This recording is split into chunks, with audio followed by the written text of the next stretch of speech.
បាទសួស្តីបងប្អូនជួបគ្នាសាថ្មីទៀតហើយថ្ងៃនេះនាំអារម្មណ៍បងប្អូនមកមើលម៉ូតូ Bentley នេះដែរបងប្អូនមាន Bentley 110និង Bentley 50cc បងប្អូនហើយកម្លាំងរបស់វាហើយតម្លៃរបស់វាមានចាប់ពី500ជាងឡើងបងប្អូន$500ជាងហើយម៉ូតូនេះដែរត្រូវបានជាមួយបងប្អូនដែលធ្វើការកម្មង់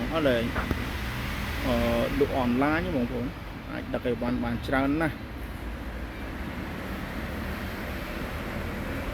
ហើយម៉ូតូស្ទើរស្អាតទេធ្វើការនាំចូលពីប្រទេសជប៉ុនផ្ទាល់តែម្ដងដោយក្រុមហ៊ុនសក្តា Enterprise បងប្អូន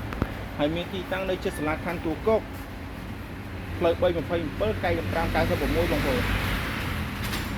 ហើយមានច្រាំងគ្រឿងសម្រាប់បងប្អូនជឿឬ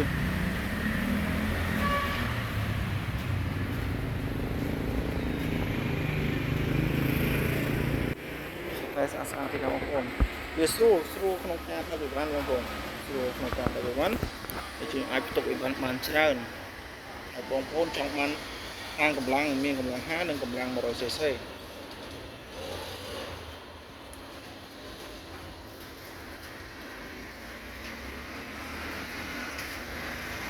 ហើយតម្លៃជាក់ស្ដែងបងប្អូនមានចាប់ពី500ជាងឡើងបងប្អូន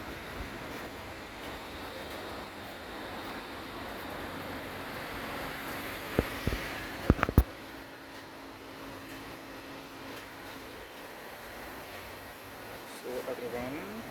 ហើយបងប្អូនមានចំណាប់អារម្មណ៍បងប្អូនអាចទាក់ទងតាមលេខទូរស័ព្ទ097 54 12 157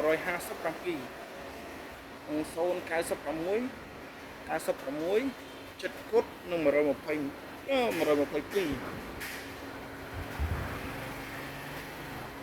ស្រួលណាស់បងប្អូនស្រួលដល់ឲ្យបាន